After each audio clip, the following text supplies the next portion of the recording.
Hare Krishna, welcome you all to today's session of Shrimad Bhagavatam. Yesterday we had read the 6 questions by the sages of Naimisharanya. And the Sutta Goswami, he was very happy to hear these questions, and now henceforth he will be answering them. Today we are going to discuss about one of the questions, where did the Dharma take shelter after the Lord left the planet. So after Lord Krishna left the planet, the Dharma took shelter in Shrimad Bhagavatam. And how did Shrimad Bhagavatam come into existence? Today we are going to discuss on that. Srila Vyasadeva, he is the writer of Srimad, compiler of Shrimad Bhagavatam. His full name is Krishna Dvaipayana Vedavyas. He is the disciple of Devrishi Narada. And he is supposed to be the literary incarnation of the Lord. Now there are various incarnations of the Lord, and the Lord takes incarnation at various times in various capacities. For example, there are Vyasadeva is a Shakti-Avyas avatar, in which the Lord has invested his energies onto Vyasadeva to write all the literatures. And then we have Leela avatars, where the Lord takes birth only to perform certain Leela. For example, Kurma avatar, the Lord took birth so that the churning in the ocean, and he can support the mountain, Mandar mountain, on his back. Narsingha avatar, just to protect his devotee. So there are Leela avatars. Then there are Manvantar avatars, the millennium incarnation. So like Kalki is the millennium or incarnation. Ramchandra is the incarnation for Treta Yuga, like that.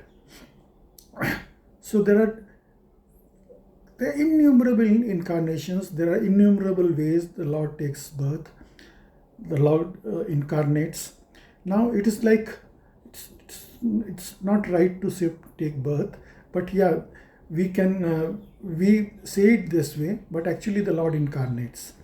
Like the waves in the ocean, they come and go, and you cannot count the innumerable waves.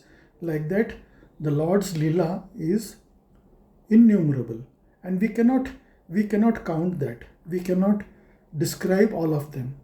It is very difficult. But still, we are making an attempt to describe a few Leelas of the Lord,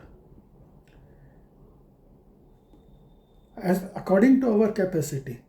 Now, Shrimad Bhagavatam, in this material world, it has got 18,000 slokas, whereas the same Shrimad Bhagavatam, in the higher planetary system, there are 1 lakh slokas. It originally started when the Lord gave Shrimad Bhagavatam to Brahma in Chaturshloki Bhagavatam, in 4 slokas. In 4 slokas, the Lord gave the Bhagavatam knowledge to Brahma. And then it was slowly expanded. Bhagavatam is the book in which it describes the Leela of the Lord as well as the pastimes of his devotees.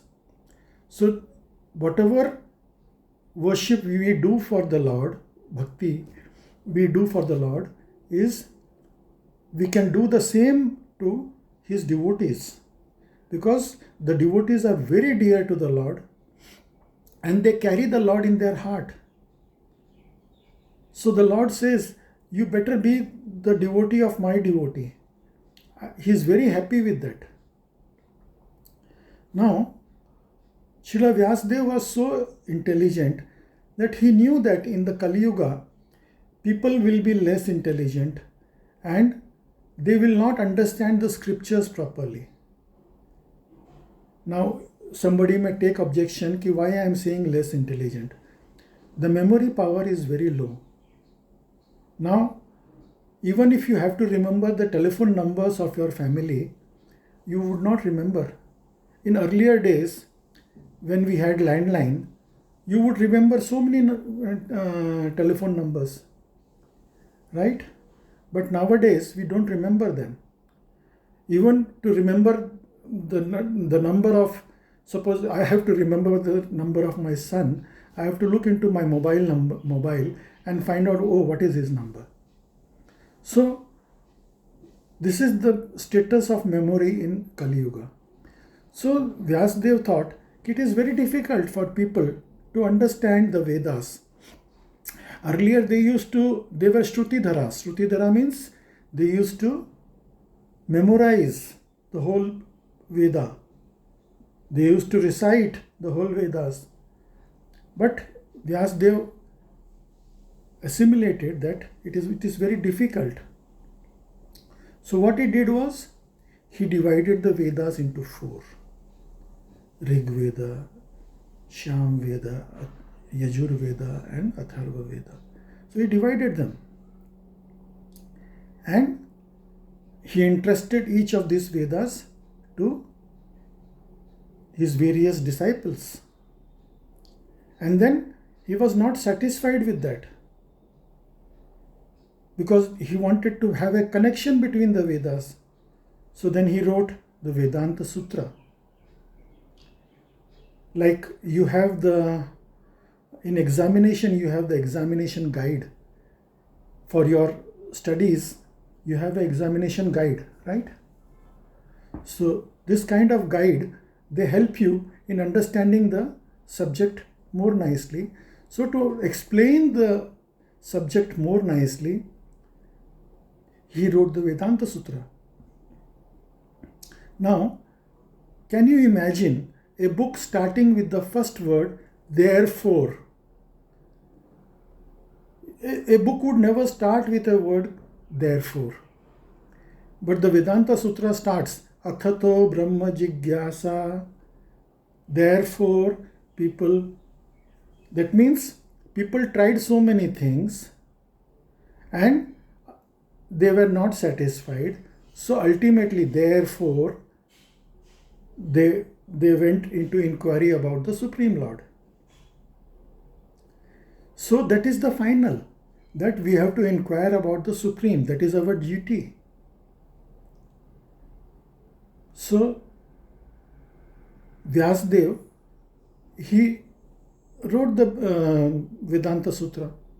Then he was still not satisfied, so he wrote the Puranas, which were considered as the 5th Veda. He wrote the Mahabharata, Ramayana, Purana. But still he was not satisfied. He was feeling that somehow or the other he was feeling despondency. And he was not feeling satisfied. So one day he was sitting there in his ashram, and his ashram is in Badrik Ashram, which is somewhere near Badrinath. So his guru is Brahma Rishi, Dev Rishi Narad. So Dev Rishi Narad passed by that place, and he understood very well that my disciple is feeling despondent. So he came there, and the guru is very, very merciful. He always thinks about the welfare of his disciple. If a disciple is not able to reach his supreme goal, the Guru takes responsibility of the disciple. During initiation time, the disciple surrenders to the Guru and the Guru takes responsibility of the disciple. So the Guru has to come back. If the disciple is not able to complete his journey, the Guru has to come back to help him to complete the journey. But that doesn't mean that we don't try to complete the journey. It is our duty to follow the instructions of the Guru. When we follow the instructions of the Guru, we can really complete our journey. And what is our journey? Going back home, back to Godhead. Some people say that if you ask them what is the goal of your life, it will be very difficult for them to say what is the goal of your life. Now just imagine a military commander is going on war with another country. What he will first do? First of all, he will make a plan that how we are going to fight the battle. My army will move from this place to this place. They will do this kind of attack and henceforth. Unless he plans, unless he knows what is his goal, it is very difficult to plan, right? So we have to also plan what is our goal of life.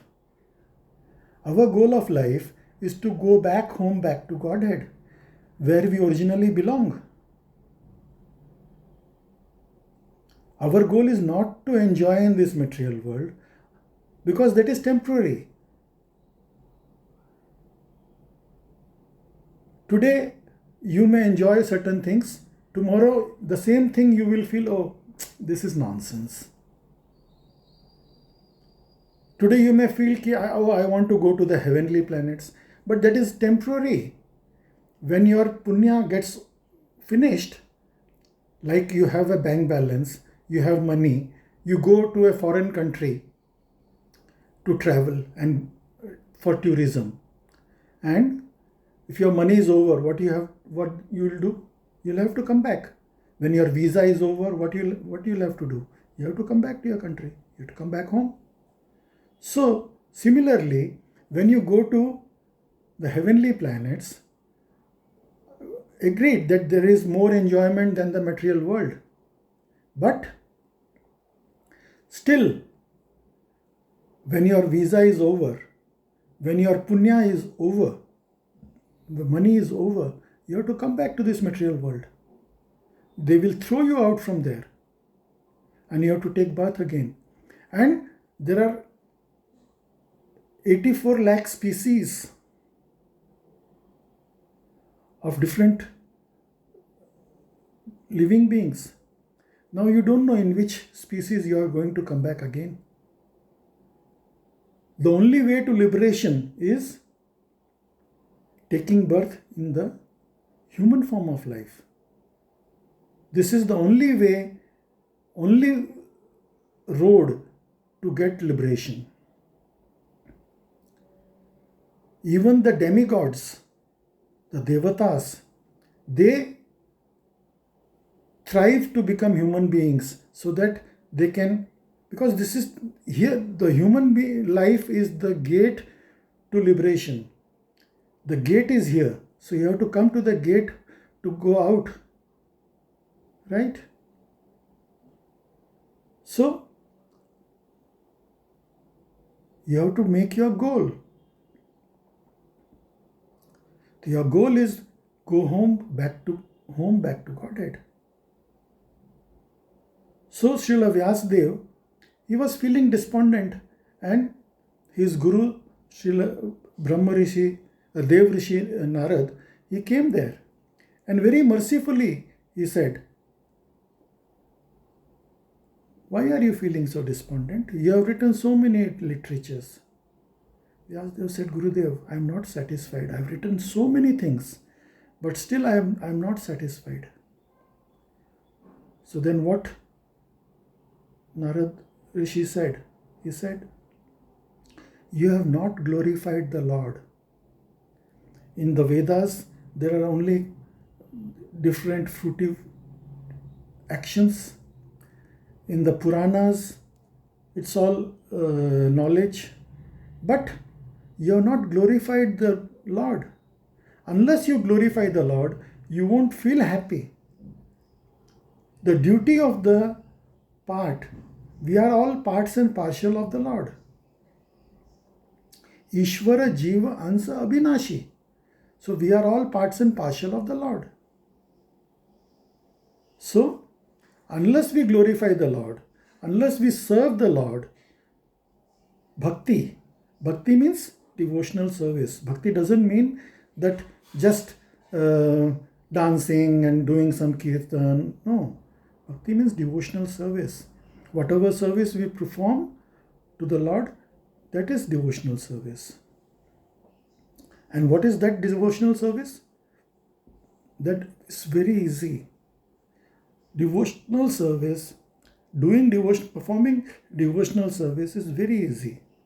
Just eat whatever food you can offer to the Lord. Take his remnants, prasadam. Whatever you cannot offer to the Lord, don't eat. The Lord in Bhagavad Gita says very clearly, Patram pushpam phalam toyam yome bhakta pranashyati. That a leaf, flower, fruit, water, if you offer me, I'll accept it with devotion. But if you offer me non-veg and drinks, that I will not take. Even if suppose some important guest is coming to your home, you will ask him, Sir, what is your diet? And he will be happy if you provide him his diet. So, the Lord himself says, this is my diet. So you have to provide him that diet. And that's how you can do devotional service to the Lord. You can chant, like yesterday what we said, Harer Nama, Harer Nama, Harer Nama eva kevalam. Kalo nastyeva, nastyeva, nastyeva gatiranyata. In this age of Kali, there is only one way, chanting the holy name, chanting the holy name and chanting the holy name. No other way, no other way, no other way. So, Narad Rishi said to Vyasadeva that you have to glorify the Lord. Unless you glorify the Lord, it will be very difficult. You will not get satisfied. You have to do devotional service. So, devotional service is the key for happiness.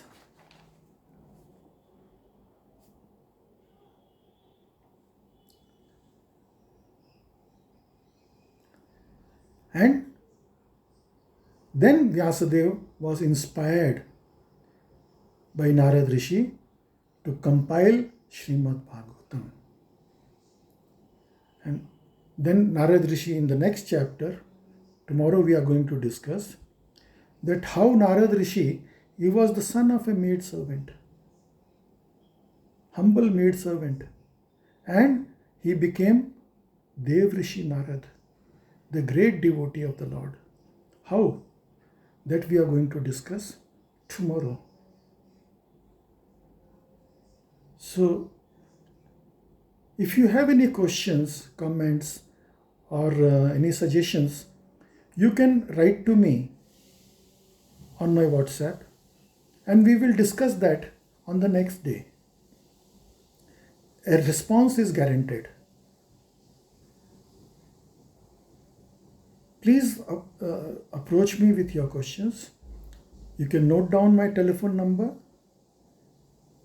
and you can send WhatsApp to me 99 303 45 781. You can send WhatsApp to me and response is guaranteed. Thank you so much for joining today. Hare Krishna.